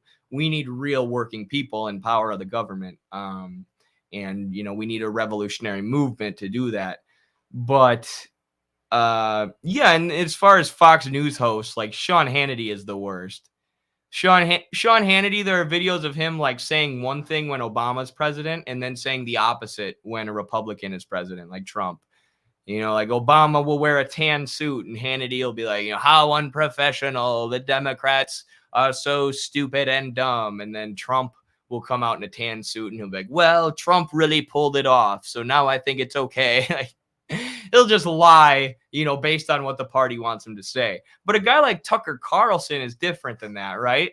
Like, we need to recognize someone like Tucker Carlson, you know, while being another one of these opportunist faux populist figures, he's speaking to real discontentment among the working class who consider themselves Republicans, right? He'll talk about the elites. He'll talk about Jeff Bezos and Mark Zuckerberg and the concentration of capital and wealth in their hands, or he'll criticize the war effort in Ukraine, you know, the sending of all our surplus and tax dollars to Ukraine while there's a cost of living crisis at home, right? He'll talk about those things. It's mostly so the working class continues to watch his show, right? It's mostly so he can continue to make money and be relevant and stay on air. He's not actually fighting for the working class. Obviously, he's employed by Rupert Murdoch, ultra wealthy capitalist who owns a bunch of news outlets around the Western world. But it's important to understand, you know, that a lot of his base, a lot of his audience are working class people, and they're people that we want to reach, right? They're people who his populist rhetoric is reaching, and we want to reach them with socialist rhetoric, with the real answer, real solution to their problems. Let's finish up this video. I mean, he never played for Brooke. He didn't go to Brooke. I don't know even what about his knees. I mean, I don't even know what to tell you about that. Anyway, he's now on 2 House committees, Small Business and Science, Space, and Technology, perhaps one step ahead of federal investigators. Bizarre to be sure, harmless maybe, but another sign of the times. I don't get how George Santos is a sign of the times. There have been ridiculous, weird politicians forever. But sure. That was kind of interesting. I could have predicted 90% of what he was going to say. You know, it's just typical Republicans bad. There's one sign of the times that he missed. One major sign of the times was the fact that CNN and the New York Times and Washington Post, MSNBC, any respected establishment media outlets or left-leaning, liberal-leaning media outlets, in 2014, they were talking about corruption in Ukraine. And they were warning about how neo-Nazi sentiment in neo-Nazi groups, ethno-nationalist groups, were gaining popularity in Ukraine and what this means, how dangerous this is. But once the U.S. started funneling arms and weapons and support into these groups in order to wage a proxy war against Russia, all of the media outlets got on board with it. Not only did they get on board with it, but they started saying it's a Russian propaganda talking point, a lie created by Vladimir Putin to point out that there's a large presence of neo-Nazis in Ukraine. Or to criticize the Azov battalion. They've given awards to the Azov battalion, an explicitly neo-Nazi battalion, and claimed that they just kicked all the right-wingers out as soon as the U.S. started sending them weapons. Yeah, I'm sure. The group that's an explicitly neo-Nazi group founded and run by neo-Nazis kicked all the right-wingers out. I'm sure. And, because why? The U.S. started funneling them weapons? The same U.S. who funded the Contras? The same U.S. who in 2019 did a fascist coup in Bolivia? You think they're afraid of working with violent right-wingers? They freaking love violent right-wingers. So the reason that's a sign of the times is liberals are getting on board with fascists. The so-called tolerant liberal left in the U.S. is completely on board with fascism and allying with fascists, not even hiding it anymore. So long as it helps their imperialist project, so long as it helps the goals of NATO, so long as it helps the goals of the capitalist class and helps to maintain U.S. imperial hegemony, right? They would rather funnel all of our tax dollars into a bunch of neo-Nazis in Ukraine than have China surpass the U.S. or China and Russia surpass the U.S. as the most powerful economies in the world or most powerful political systems. Right? And they'd rather risk World War III than allow that to happen. So that, for me, the liberals getting on board with the fascists in Ukraine, that's a sign of the times, in my opinion. Getting fully on board with them. Not just covertly anymore, but, openly doing articles about how the Azov battalion's okay now. And how, it's a myth that there's fascist sentiment in Ukraine. The Banderites will be purged off the face of the earth. God bless the Russian liberators in the Donbass. One major sign of the times for me was when my friend, who said he was a libertarian his whole life, is now saying he wishes he could live in a socialist country. We're growing. That's crazy. That's crazy. That's awesome. I mean, I've seen just in the time that I've been around, and not that I would take credit for this. It's been the hard work of a lot of different people. But you can openly be a tanky now, right? When I first got into politics, you couldn't take these positions. You couldn't, say I generally support the USSR without people losing their freaking minds. Losing their minds. I swear. You should have seen the reactions to my old TikTok videos versus now. It's much, much better now. And much, much easier on me. People would freak out. There was no room for that conversation. And a lot of people would say, just support socialism at home, but don't talk about China, right? Don't talk about the DPRK. Don't talk about the USSR. It's that doesn't make sense. That's a theoretical failing because imperialism is the highest stage of capitalism. It is the current stage of capitalism, and it's our global system.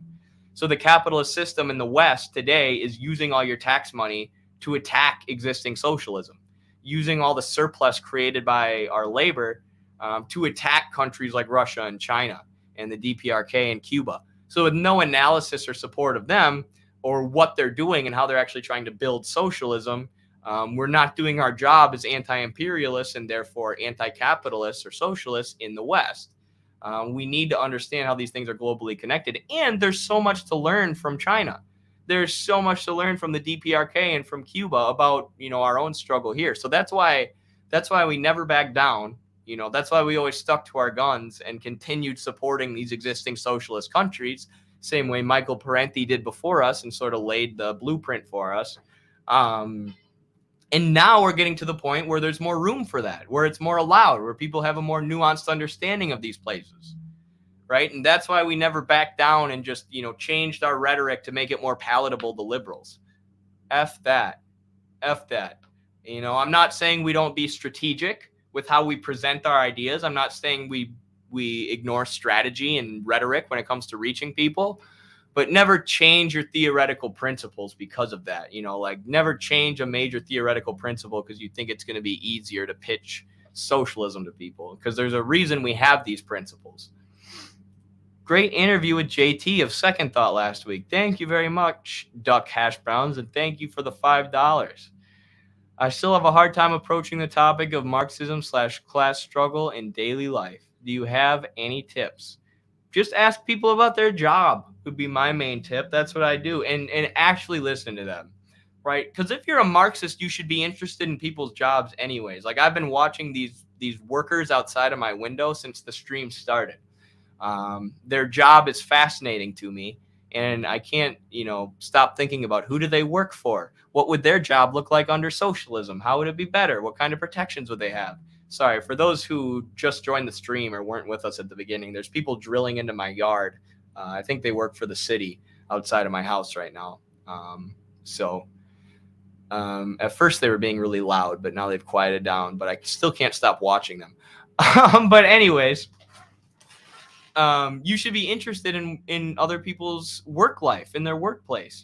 What is the labor process like for you? How are you treated? How is it dangerous for you? What are your ideas on how it could be better? What are your ideas on how your boss is exploiting you? And then just, pitch them Marxism at the workplace level. Be like, well, the less money that your boss pays you in wages, or the less benefits he pays for, the more money he can take home for himself as profit. The two things are directly opposed, right? Mathematically, if he has to pay you more wages, he is going to have less money to take for himself as surplus, right? So your interests are diametrically opposed. It's just the way it is. Explain things like that. And working people get this stuff instinctively, right? They don't like their boss, and they, like their coworkers instinctively. Or they want things to be better. They just don't know how to do it, right? So encourage them to unionize, encourage them to get involved in the union. You can explain how capitalism corrupts unions and how that's not enough, though, and how they should start studying how the economy works so they can know how to struggle against the dominant ruling capitalist class. But make things very basic and start from the workplace. Always, always, always with workers, start from their workplace. And not only start from the workplace, but start with listening, right? Before you start talking about unionizing and collective action and, wages and the class struggle and how these, the capitalist owning class and the working class who doesn't own capital, before you talk about how their interests are diametrically opposed, listen to them talk about their workplace, and then tailor your rhetoric based on what they tell you. Sorry, that's not a great answer, but hopefully that helps a little bit. Thanks for the $5 super chat. Know your audience. Yes. And the response was, the risk is losing the capital and becoming you. Yes, that's the best response when people say, but capitalists take on all the risk. And you say, what risk? The only thing they risk is becoming a worker again, becoming someone who doesn't own capital. So therefore, the only thing you can sell in capitalism, a system where you have to sell something to survive, is your labor power. Tom McIntyre, $2 from New Zealand. Thank you, Tom. Always love seeing the NZ pop up, the New Zealand. We got people from all around the world today and always. So that's so cool. I love seeing where people are from. I always say that when Tom gives us a super chat, but thank you. People are innately aware of their class interests. They are. They really, really are. right? People have been scared out of communism or Marxism or socialism, but that only goes so far, right? That only goes so far. People recognize capitalism isn't working, and people recognize what's in their own class interest, right? It's then, helping them develop from that point to the point where they will accept something like socialism, communism, Marxism that they've been scared out of their whole life. And it's a process, right? It's a process of doing that. People are innately aware of their class interest, but it can take a while for them to, embrace socialism and the class struggle. But, that's how everything works. Everything develops slowly over time. So another thing is not expecting these things to happen overnight, right? Don't expect somebody to declare themselves a socialist or a communist in one night. They might. I've had that happen plenty of times before. But it may take, repeated conversations, and it may take conversations with different people who come at things from different angles. Like, one of the things that's the most frustrating as a wrestling coach, and my dad, who's a coach, has told me this forever, and now I realize it, that I'm coaching, is sometimes kids just need to hear something from a different voice, like literally a different voice. So you can tell them the same thing a million times. Do it like this, do it like this, do it like this, do it like this. And they don't listen to you, or they don't get it, or for whatever reason, they're not able to do it like you want them to do it. And then someone else comes along and says the exact same thing in a different voice, or maybe in a different way, and the kid gets it, and they'll start doing it from then on. So always remember, socialism can be like that too. People's development is messy. It happens sometimes slowly and over time, and sometimes they'll take one step backwards to go two steps forward. But don't give up on people. Don't give up on working people. This idea that American workers are just so reactionary that they'll never be able to embrace socialism is absurd. This like revolutionary defeatist idea that's pushed, I think, like books, and I know this will be slightly controversial, but books like J. Sakai's Settlers, who push this idea that the American proletariat is just inherently reactionary. That is not Marxism. That's the opposite of Marxism, right? That's not true. People can learn. They've been beat over the head with McCarthyist anti-communist propaganda for the last 100 years, but with a strong grassroots mass movement, because people do instinctively know their class interests, we can overcome that.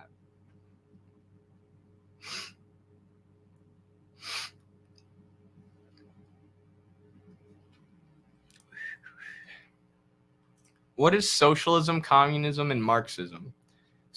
What should I start with? Marxism is a method of analysis and a worldview that began with Karl Marx, but has developed since, that is based on historical materialism, the idea that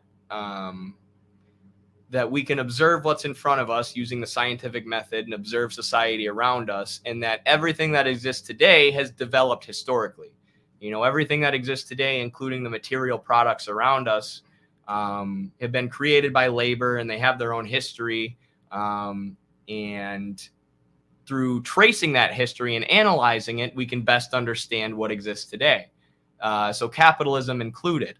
Right. So Marx looked at all the different modes of production that existed before capitalism, how they developed, how class struggles within the old modes of production led those modes of production to fall and be replaced with new modes of production, like capitalism. Like the Civil War in the U.S. is a great example. You had the capitalists in the North and the workers and the slaves fighting the enslavers. And the enslavers were overthrown, and the slave mode of production in the American South was replaced with capitalism. So that was slavery was the old mode of production. It came into conflict with capitalism in the North. So the ruling classes of both modes of production came into conflict. And through that class struggle, which the Civil War was an example of, you have the creation of something new, a new mode of production. So that's Marxism, analyzing how societies rise and fall and revolutions come about, using the scientific method, using historical materialism, and using class analysis. Socialism is the system that will come about after capitalism, after class struggle makes a qualitative leap to where the working class is in power, So like an event like the Civil War, where the capitalists decisively defeat the enslavers in the South, there'll be an event where the workers decisively defeat the ruling capitalist class. It's already happened in countries like China, Cuba, and the DPRK, where they've had revolutions and the working class has been in power since those revolutions, building what we call socialism. Same thing will happen in the US. Eventually, the working class will take power, and then there will be a qualitative leap from a socialist system or a dictatorship from a capitalist system, a dictatorship of capital, to a dictatorship of the proletariat, or a socialist system, which is a transition to communism, right? A system where capitalism still exists in many ways, right? We still have some markets. There are still remnants of the capitalist class. Capitalism still has its birthmarks upon socialism, as Marx would say. But eventually it transitions into communism, which is a classless society. A society where everybody's the working class and there's no class that doesn't work but makes all its money by exploiting another, right? There's no exploitative class anymore. The work is done by the whole of society. And yeah, there's no exploitation. So it's always good to define the difference between socialism, communism, and Marxism, honestly. I'll never get tired of doing that.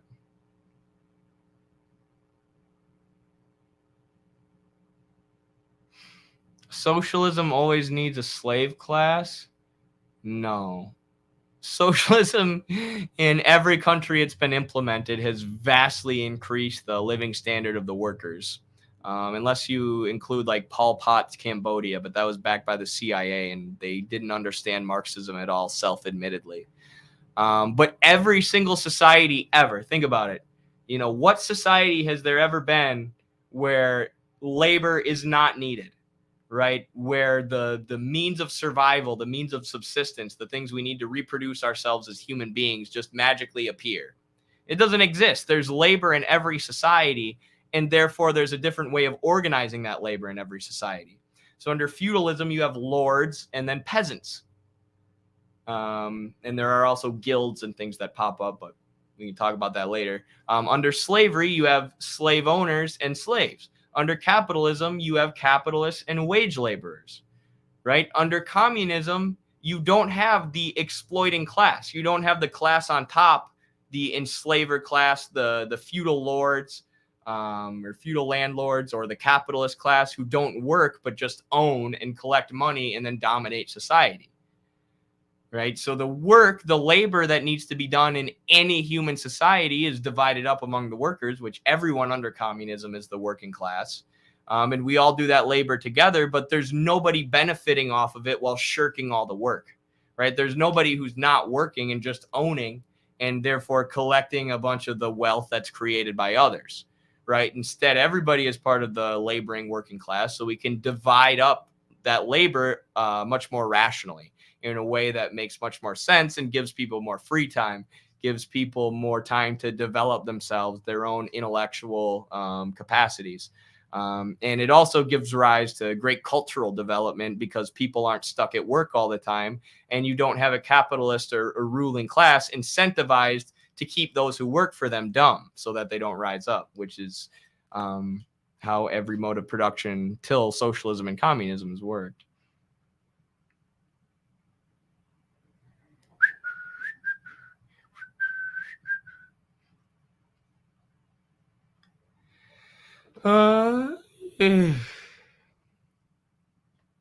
First thing communists do is send everyone to school. Yes, in almost every place. And when the progressive socialist reformers in Afghanistan were coming to power, the U.S. Was funneling money into groups like Osama bin Laden's Mujahideen, who started killing the literacy workers in mass. Just massacring all these literacy workers, hanging out in Pakistan and coming over the border to kill literacy workers to halt the socialist literacy campaigns. And the other day, Vaush, our old buddy, was talking about how the population slightly dipped in Afghanistan during the time when the Soviets were there, and was saying, oh, how stupid the Soviets are. It's like, dummy, do you know that your own country was funneling arms and weapons at this time to people who were massacring literacy workers. Right? That's what made the population dip. The terrorists who the U.S. was shelling out guns to, who were killing those teachers who were trying to teach people to read. And then you got Vaush in the West in modern day, blaming socialism for this when it's his own capitalist country doing this, and he still supports it. It's disgusting. But anyways, where's the March of Pencils? Here it is. Off to sell my labor. Keep it up, comrades. Good luck, Tom. Much love. Thank you so much for the super chats. Have fun selling your labor in New Zealand. Try not to work too hard for your boss. But this was in Cuba after the literacy campaign was successful in teaching everyone to read. So Cuba was a country dominated by tobacco and sugar plantations before this. They were run by a U.S.-backed dictator named Fulgencio Batista, who was essentially a gangster, using violence to suppress any uprisings. The peasant populations, who were mostly indigenous or Afro-Cubans, weren't taught to read. They weren't allowed education. They weren't allowed any kind of cultural life. They would work in the fields, and they were essentially slaves, right? It was a borderline somewhere in between capitalist and slave mode of production before the revolution, right? Just a few years after the revolution, the socialist revolution and the literacy campaigns that were launched by it, all of those people knew how to read. All of those people who were previously slaves on a plantation learned how to read. And you're telling me this is the same thing, that they're still slaves under socialism, that this isn't bringing more freedom, giving them education and access to healthcare and the ability to go to medical school for free so long as they serve in rural areas of Cuba where healthcare is greatly needed and there's a high demand for it? No, this is not serfdom or slavery. Slavery was what existed under the dominance of U.S.-backed dictator Fulgencio Batista. The freedom granted to the working masses of Cuba after the socialist revolution is undeniable. Just finished selling my labor in an extremely privileged middle-class way, teaching a college course remotely. Yeah, same, always. I'm not teaching classes, but yeah. We're all in our own class position, but we're all exploited, having our labor exploited. As long as we support the working class, it's all good. Unless we're actually a capitalist. Serfdom was what happened in Tibet before it was freed by the Communist Party of China. Yes, you get a round of applause for that one. I thought of Cuba, but that would have been an even better example to bring up because Cuba had plantations, right? It was close to like a slave mode of production. Tibet or China was semi-feudal, right? They actually had serfs and giant dictatorial landlords like the Dalai Lama in Tibet who would gouge out people's eyes and cut off their limbs if they disobeyed him. Right? That was serfdom. That's what Mao and the Communist Revolution in China ended. Right? They ended serfdom in Tibet. They ended this system of this dictatorial system of production that puts the feudal landlords in total control of the serfs.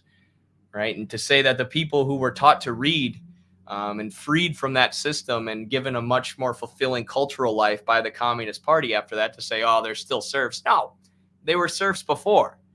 Right? And now they're people in a socialist society looking to build communism in a society based on common prosperity, which is what China is today. So when anybody tells you free Tibet, you just say Mao already did. And then you ask them if they work for the CIA, because that's the only way they're actually going to tell you #free Tibet. I've refused to believe there's anybody who actually supports that movement. What did the Dalai Lama do? He was a feudal lord in Tibet. Yeah, not a lot of Americans know this, but this is why the Dalai Lama is still propped up by, he has connections to the CIA and U.S. intelligence, but you'll often see the Dalai Lama doing speaking tours or whatever else. He's backed by Western NGOs and Western think tanks because he was a feudal lord in China, and obviously the U.S. hates communism and socialism in China. They wish for a return to the dictatorial system, the exploitative system of the past, that saw things like the cultural practice of foot binding, where women would bind their feet super tight to contort them, and all sorts of other things that were done away with by the communists and by the revolution. But the Dalai Lama was the feudal lord in Tibet. So he lived in this mansion, this luxurious mansion surrounded by miles of fields where the peasants would work. And, you know, he had many slaves, and he would gouge out the eye. He was notorious for gouging out the eyes of. That's why the U.S. props up Buddhism and the Dalai Lama so much, and treat him like he's this mystical, magical figure, when he was actually a dictatorial feudal landlord. And I mean, I'm cool with anybody's religious beliefs, right? But people asked me about religion earlier. I said, have whatever religious beliefs you want. And I love liberation theology and using religion to organize workers, but understand that religion's an opium of the people, right? Understand that the ruling class will always use religion to manipulate people. And think about Buddhism, right? The idea of Buddhism is that the true way to be happy, the true way to, reach enlightenment, is to be completely detached from the material world around you and material things, and then just to, work hard and sustain yourself, but not have any material attachment to the world around you, or earthly possessions, which will always fade. And there could be truth in that, and there's good wisdom in that, right? But that's also like the perfect thing to tell a bunch of peasants, right, who have nothing as you're living in a mansion, right? That, oh, well, you need to do this to reach enlightenment. Just go work for me in the fields for 12 hours a day, own absolutely nothing, and then you'll be happy and you'll reach enlightenment. I'm going to live in a mansion, but that's just 'cause I'm allowed to do it, right? I'm so unattached to material commodities that I can live in material abundance, and it doesn't even affect me. Basically how Buddhism was used in old Tibet before the revolution. But yeah. Always going to be used as a tool of suppression, even if you think it's one of the good religions. In communism, everything is owned by the workers.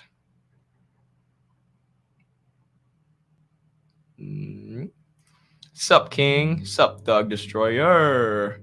Reply to Buddhism. That's pretty reductionist. It is, but that's how I'm giving a summary of how Buddhism can be used by the ruling class to get people to work for them and not rebel, right? I'm not saying that's what Buddhism is. I've been to like a 3-hour teaching at a Buddhist temple for my religious studies class in high school, and I took more classes in college. And I used to really like it. I used to almost consider myself like Buddhist when I was rebellious as a youngin'. But any religious belief is going to be used by the ruling class to suppress and subdue the working class.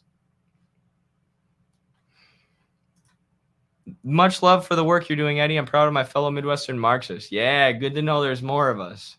Shout out to you, Simon. Thank you. We'll take over the Midwest.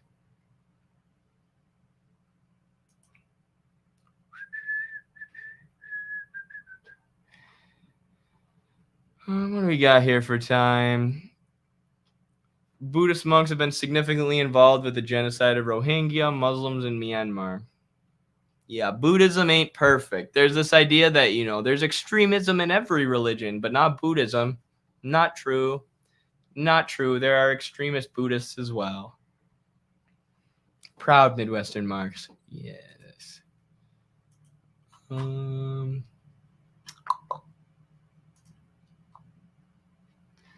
Let's see here.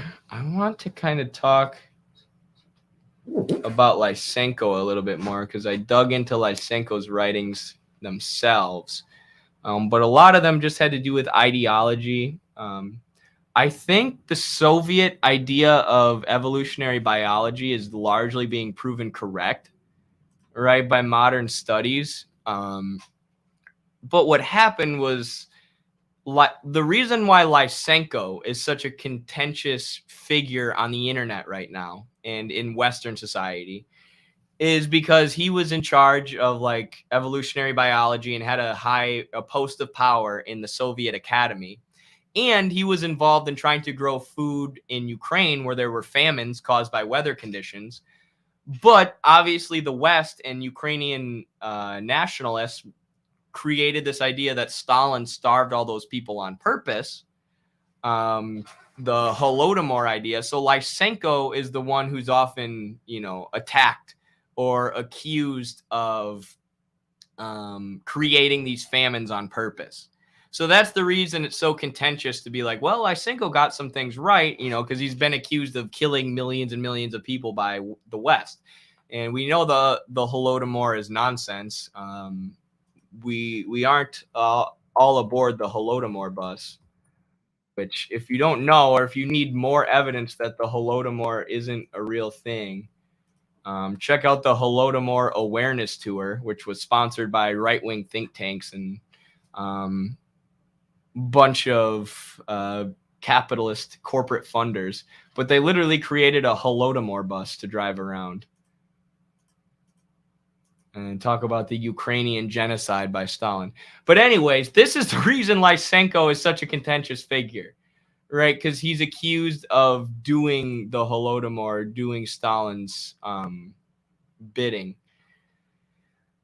And like there's also, when World War II happened, it made things crazy in the Soviet Union, right? They were hyper fixated on not being infiltrated, right? Not allowing traitors, capitalist or Nazi traitors, into the Soviet government. And there were a lot of them, right? And this is where you get the purges, or where the purges get really bad. And there were Soviet scientists, including ones who were inspirational for Lysenko, who were gotten in the purges, right? Who probably shouldn't have been in hindsight. And it's a product of the material conditions. It's a product of the crazy event that was World War II, that forced the Soviet Union to do crazy things in order to survive, or maybe not crazy things, but forced them to do some drastic things in order to survive. There were some good scientists who were taken out at that time. I mean, obviously, there's two sides to every story, right? Like, some people say Stalin killed this scientist because he just was evil and murderous and wanted to kill him. Some people like me would say the purges got this scientist because they were worried about betrayal or infiltration by foreign capital. And then there's those who say that, well, that scientist was actually planning a civil war, right? That scientist actually was collaborating with the Yazidis to destroy the Soviet Union, and therefore the purges were all a good thing, right? So there's two sides to every story. But that's another reason people get attacked, or people attack Lysenko, because there's an idea that a lot of these scientists, rather than being purged for being traitors, they were actually purged because they disagreed with Lysenkoism.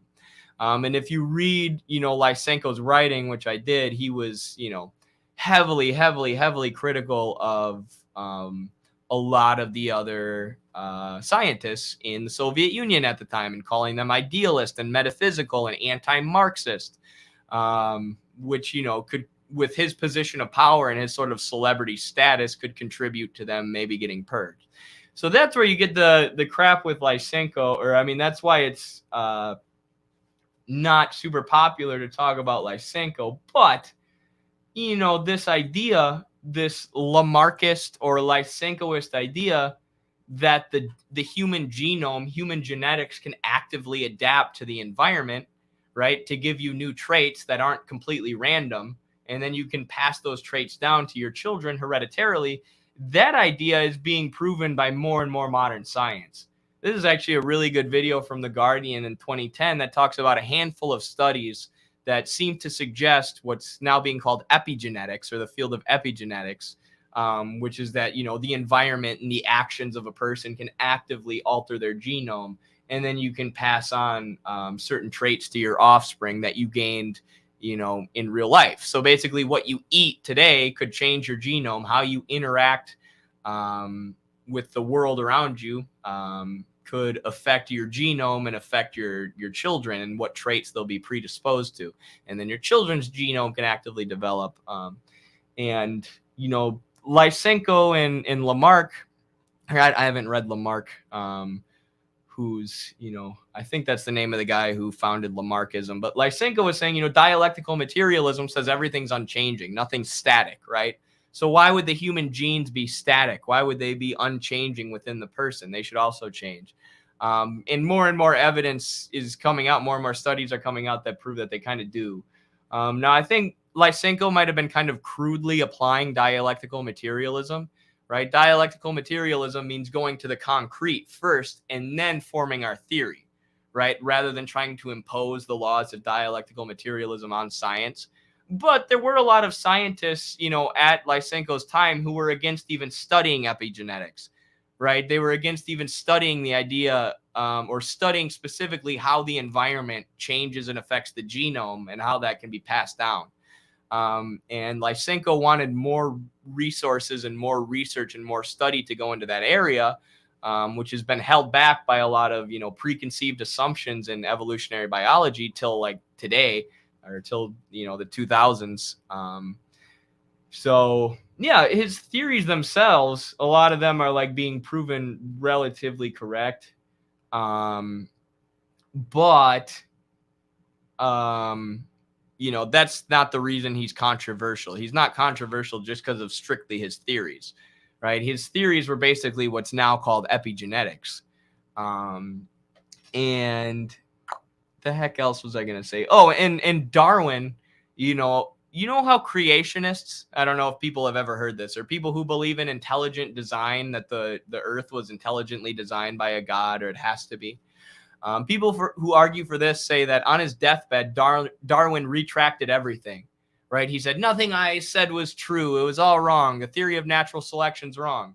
That is untrue. Darwin never said that, right? But what Darwin did say all the way up until his death was that natural selection, my theory of natural selection, is not the final answer, right? There could be other mechanisms at play with evolutionary biology and heredity that need to be studied, right? They could be far more complex than the basic framework I've laid out. And this is exactly what that is, right? So rather than the traditional Darwinian natural selection idea that genes mutate randomly or mix with each other sort of randomly and are passed on, you know, to the offspring, and then those genes that are well suited to the environment are the ones that will repopulate and thrive, you know, versus those that aren't well suited to the environment will die out.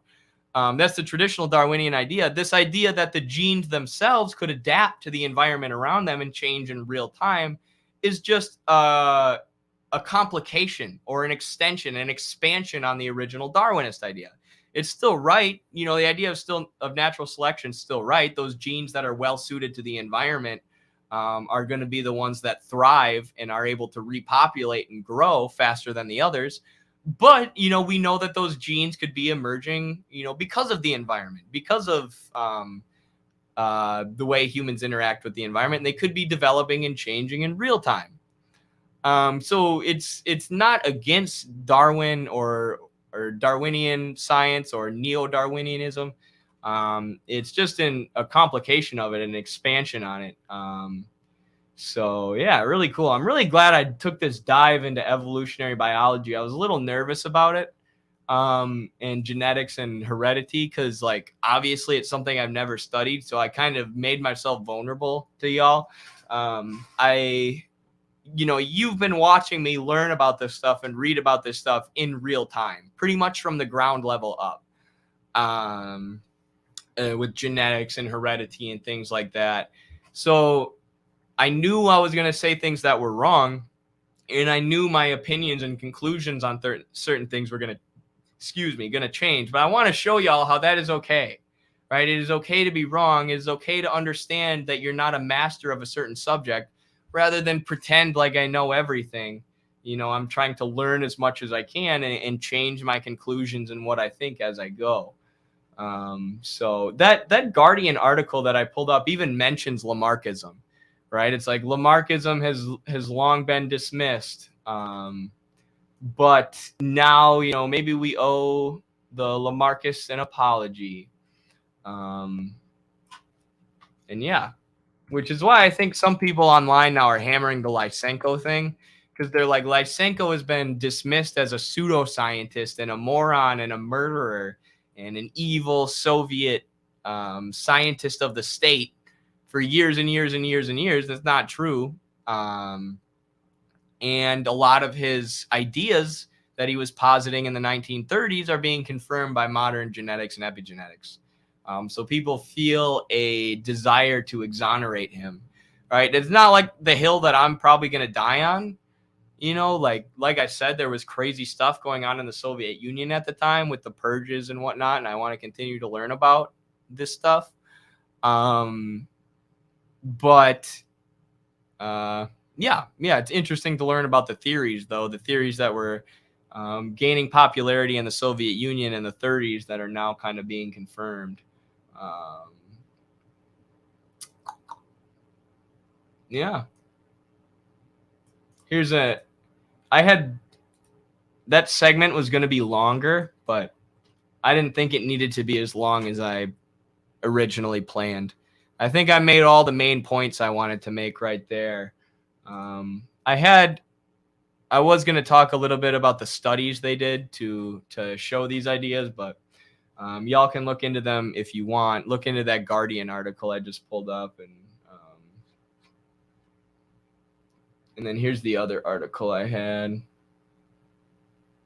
This is just how Lysenko's been treated by the media, how Lysenko was, or how science was crushed in the face of Lysenkoism. So Lysenko is purposefully starving these people in Ukraine, not allowing anyone to go against or go with his science, or not allowing anyone to go against his idea. The Western scientists like Mendel and Morgan were 100% correct about genetics. But Lysenko wouldn't listen to them because he just loved Stalin and Marxism so much. And Marxism is a dogma in the mind of Westerners who don't understand Marxism or dialectical materialism. So, which we talked about last time, how, dialectical materialist science can't be dogmatic because dialectical materialism isn't a dogma. But this is how Lysenko has been treated by the media. He's been accused of mass murdering people in Ukraine, right? And the Western press has said that he's a pseudoscientist who wouldn't listen to anybody except himself, even though Lysenko had a good, decent grasp, at least, on all the other ideas that were popular, at least in the Soviet Union during his day. So, yeah, I think that's why he's such a big deal right now on, Marxist Twitter. So yeah, that's kind of the summary of my evolutionary biology learnings there. I hope I get to do more videos on that kind of stuff, but feel decent about the amount of knowledge I've garnered so far.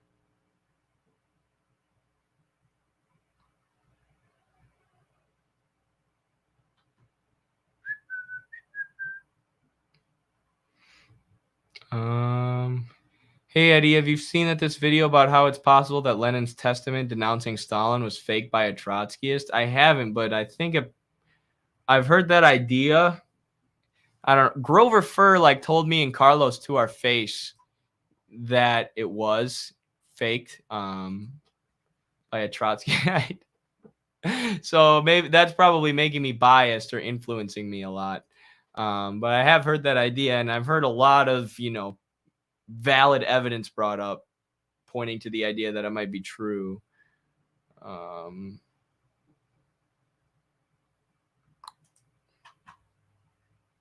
Lenin's Testament.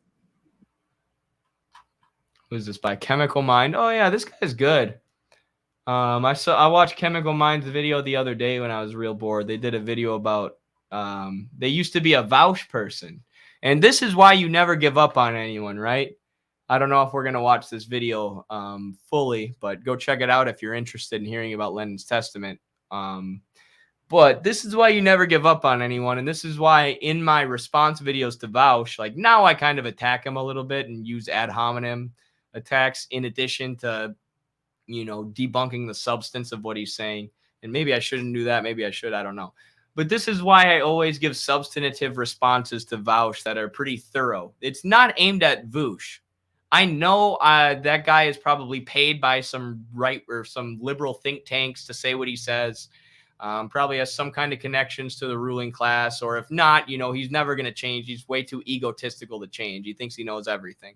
I'm never going to change his mind, but I can change people in his audience, right? I can bring over people in his audience who are skeptical of him or have been, as this guy Chemical Mind points out in his video, are starting to doubt him and see the holes in certain things that he says. There are people who you can bring over out of that. And I know for a fact that, our videos with Vaush about the DPRK or other videos we've done on him have brought tons of people in his audience over into our audience. And here you have a former Vaush fan in Chemical Mind who's now doing incredible research videos about Lenin's Testament, and is a great comrade. So yeah, don't give up on anyone. And, you can hate the Twitch streamer or the political pundit, but don't hate their working class audience. It's the same with Trump, right? Hate Trump all you want, but you don't hate every working class Trump supporter because they're still part of the working class. Voosh definitely has a boss. He's gotta. Jabba da Voosh. All right, y'all. That's all I got for today. Thank you very, very, very much for hanging around. Thank you to the mods. Shout out Jacob. Shout out Cobra Commander. Ware Pilgrim. Everybody's favorite mods. Yeah, I don't know. Any final questions before I leave? Anything you want to say? Thanks for hanging out. I got to get going to wrestling practice, though. Got about a 2-hour stream now. I'll edit this into clips, unless y'all want to edit it into clips for me. I'll have to go back and watch the VOD. I came in late. For sure, I'm also going to upload a few clips on YouTube. So thank you very much. Much love. I'm jealous I never did wrestling as a kid. And I wish I had. It would be cool. Well, if you have children, you can push them towards wrestling. It is great. It's a great way to build community and develop yourself. All right. Thanks, everyone. Solidarity. See you, Jacob.